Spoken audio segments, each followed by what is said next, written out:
In a remote corner of the world, there was a continent blessed with abundant natural resources, a mild climate, and a vibrant population.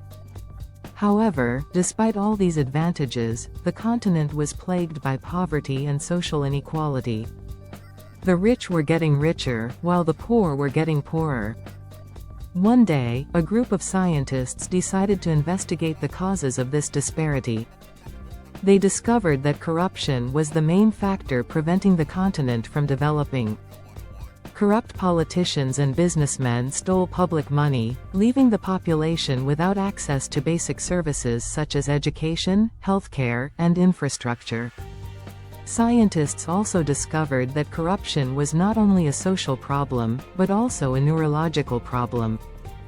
Studies showed that corrupt people had changes in certain areas of the brain, which made them more prone to unethical behavior.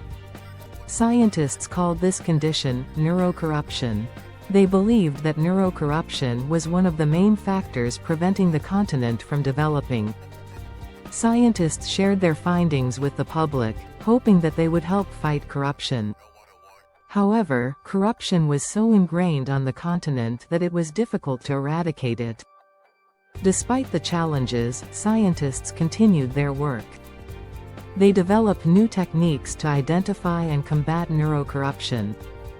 They also worked to educate the public about the dangers of corruption. Thanks to the efforts of scientists, corruption began to decline on the continent. People began to demand more transparency and accountability from their leaders. Corrupt politicians and businessmen began to be held accountable for their crimes. The continent finally began to develop. People had access to better public services and a better life. The economy began to grow and poverty began to decline. The history of the continent is an example of how science can help fight corruption. Neurocorruption is a real condition that can be treated. Over time, it is possible to create a more just and equitable world for all.